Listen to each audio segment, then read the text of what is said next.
بسم الله الرحمن الرحيم بانو wanaagsan saaxiibayaal qodobada wararka maanta waxa ugu waaweyn wararkii ugu dambeeyay wakiilkii qaramada midoobay ee Soomaaliya ambassador James Swan oo isaga baxay magaalada Muqdisho iyo mucaaradka Soomaaliya wadnaha farta ku hayo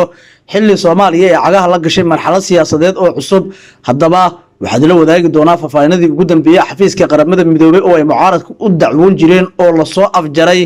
xilli ninkii sida weyn ugu lug lahaa siyaasadda Soomaaliya faragelintii dastuurkana iyo sidoo kale galka dacwooyinkii ugu dambeeyay mucaaradka gacanta ku hayay oo laga bedelay howlgalkii uu ka hayay Soomaaliya maxay uga dhigan tahay dawladda madaxweyne Xasan Sheekh Maxamuud waxaa la wadaagi doonaa wararkii iyo macluumaadkii ugu dambeeyay dawladda federaalka Soomaaliya oo bilowday doorasho ay ka qabanayso maamulada koonfur galbeed iyo sidoo kale galmudug xilli lagu wargeliyay labadaasi maamul goboleed inay u diyaar garoobaan doorasho waxay soo gudbin doonaan macluumaadkii iyo xogihii ugu dambeeyay dhaqdhaqaaqa halkaasi ka socdo kulamada qorqor uu ka wada magaalada Muqdisho doorashada ka dhacayso labadaasi maamul goboleed ma wax lagu doonayaa in laga taqluso hogaamiyaasha koonfur galbeed ee galmudug xog gaar ah inta la xidhiidha ayaan idiin soo gudbin doonaa isla waxaa la wadaagi doonaa faafaahinaadii wararkii ugu dambeeyay madaxweynaha jamhuuriyadda federaalka ee Soomaaliya oo kulamo kala duwan oo gaar la leh saaxiibadiisa siyaasadda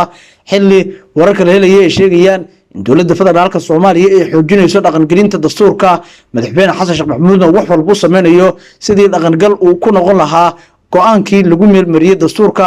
isaga oo qalinka ku duugi doono saacadaha soo aadan ansixinta dastuurka dalka hadaba waxaa soo gudbin doonaa macluumaadkii wararkii ugu dambeeyay waxa baad uga baahan tahay arintani iyo waxaad sidoo kale aad daawo doontaan barnaamijkaana qayb ka noqon doono magaalada Garowe ee gobolka Nugaal waxa wararka la helay ay sheegayaan in maamul goboleedka Puntland halkaasi dhawaan uu ku qaban doono shir weyn oo ay isugu imaan doonaan marka la eego xubnaha mucaaradka ah ka oo waqtigiisa laga soo hormariyay kadib ku dhawaaqistii dawladda madaxweyne Xasan Sheekh Maxamuud ee muddo kordhin hal sano ah hadaba shirkaas oo lagu go'aamin doono goorta la soo xulayo sanadka golaha aqalka sare ee baarlamaanka Soomaaliya xildhibaanada ku matala Puntland iyo Jubbaland hadaba waxaa la wadaagi doonaa dhaqdhaqaaqyada siyaasadeed ee ka soconaya magaalada Garowe shirka halkaasi ka dhacayo xildhibaanada Puntland oo ku sugan xildhibaan ka tirsan baarlamaanka Soomaaliya oo ka shifay qorshaha ku dhawaaqista wakiilada Puntland ee heer federaal iyo sidoo kale wakiilada Jubbaland ee heer federaal oo socdo wararkii ugu dambeeyay ayaan idiin soo gudbin doonaa soo dhawaad saaxiibayaal aan ku bilaawno wararkeena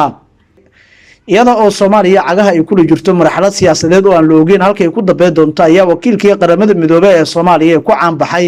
in uu soo farageliyo marka la gaaro xilliga kala guurka arrimaha gudaha Soomaaliya kuna magacaawna wakiilka gaarka ee jamciyadda qurumaha ka dhaxaysa ee qaramada midoobay ambassador James Swan waxa laga bedelay galka Soomaaliya iyada oo loo wareejiyay dal kale hadaba arintan ayaa durba waxa ay walaac xooggan ay ku abuurtay xubnaha siyaasiyiinta mucaaradka ah kuwaasi oo muddooyinkii ugu dambeeyay ninkan la wadaagay gal dacwooyin ka dhan ah madaxweynaha jamhuuriyadda federaalka ee Soomaaliya mudane Xasan Sheekh Maxamuud James Swan waxa uu ahaa ergeyga gaarka ee xogayaha guud ee qaramada midoobay u qaabilsanaa Soomaaliya waxa uu ahaa diblomaasi marka la eego khibrad u leh arrimaha la xiriira khilaafaadka iyo sidoo kale xasaradaha waxaana uu aad ugu caan baxay xilligii dawladii madaxweyne Maxamed Cabdullaahi Farmaajo doorkiisa ku aadanaa xilliga kala guurka taasi oo marka ay Soomaaliya ay cagaha la gashay marxalad siyaasadeed iyo hubanti la'aan hoggaanka talada ay ku qasbay in doorasho la qabto hadaba xubnaha siyaasiyiinta mucaaradka waxay u arkayeen waqtigan in uu James Swan uu ka howlgalo Soomaaliya in la joogo halkii la joogay 2022 gabaabsigii mudaxleedka madaxweyne Maxamed Cabdullaahi Farmaajo aysan waxba isbedelin James Swan uu gacan ka sii karo sidii wakiilada caalamka ay dawladda federaalka ah ee Soomaaliya ugu cadadin lahaayeen inay ka soo laabato dhabaha ay ku meel marisay dastuur iyo muddo kordhin dheeri ah laakiin wax walba waxa isbedelay markii James Swan laga wareejiyay xafiiskii Soomaaliya loona wareejiyay Jamhuuriyadda Dimuqraadiga ah ee Congo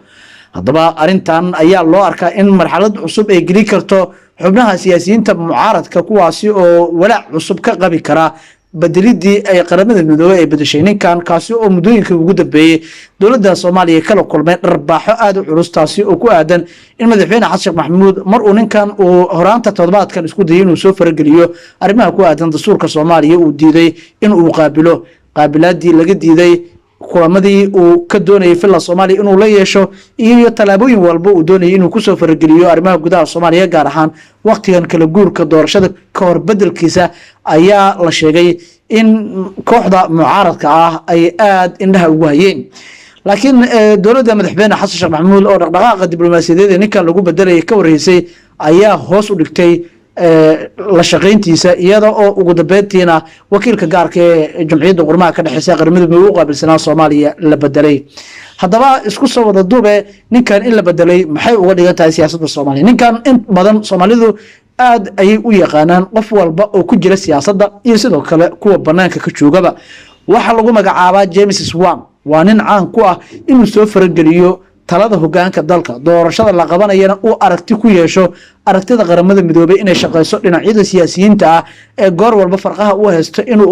u kala gar qaado dowladda iyo mucaaradka. laakiin hadda waxaasi meesha way ka bixi doonaan. dowladdii muddo kordhin ayay qaadatay, mucaaradkii way diidan yihiin. wakiilkii qaramada midoobay ee labada dhinacba yaqaanay shalana madaxweyne xasan sheekh oo mucaarada la soo shaqeeyay, haddana isagoo xafiiska joogo la shaqeeyay ayaa la bedelay, taasi oo loo arko inay tahay tallaabo kale ama dhacdo kale oo weyn oo ka dhacday dalka.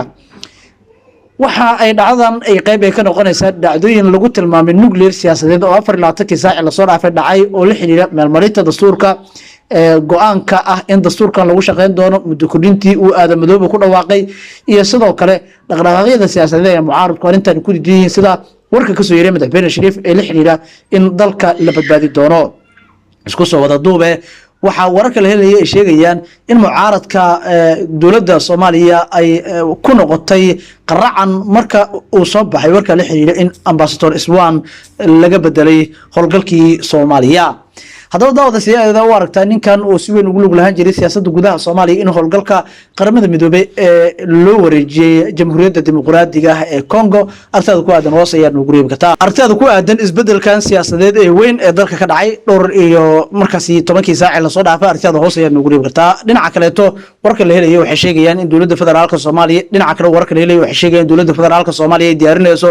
doorashada maamulada Galmudug iyo sidoo kale Koonfur Galbeed, iyada oo madaxweynaha Galmudug looga yeeray magaalada Muqdisho. waxa uu kulamo wada tashi ah u leeyahay madaxweynaha jamhuuriyadda federaalka ee Soomaaliya sida ay xogaha ku waramayaan. wada tashiyadan ayaa ku aadan doorashada ka dhaceyso Galmudug. labadan maamul goboleed ee Galmudug iyo Koonfur Galbeed waxa ay bilaabeen saacadii la soo dhaafay talaabooyin ka calisay filla Soomaaliya kadib markii ay ka cagajiideen dastuurkii madaxweyne xasan sheekh maxamuud iyo dowladdiisu ay ka shaqeeyeen in ay la qaataan. madaxweynaha Koonfur Galbeed Cabdicasiis Xasan Maxamed Laftagareen ayaa isaguna xilligan isagoo u wajahaya dhaqdhaqaaq iyo sidoo kale kacdoono bulsho oo lagu diidan yahay degmooyinka qasax dheer ee buraha kabana ka taagan ayaa hadda waxaa loo sheegay in maamulkiisu doorasho geli doono, waxaana xukuumaddu ay diyaarinaysaa nooca doorasho ee maamuladaasi geli doonaan. labadan nin ayaa sababihii ay kaga gaabsadeen inay u soo dhaweeyaan dastuurka waxa ay tahay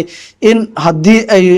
shaaciyaan inay dastuurkaasi soo dhaweeyeen oo ay ku shaqeyn doonaan inay ka dhignaan doonto inay ogolaadaan doorashadooda inay maamusho dowladda federaalka Soomaaliya, waana sababta aysan ilaa iyo hadda kaga hadlin ama aysan u soo dhaweeyin doorashadii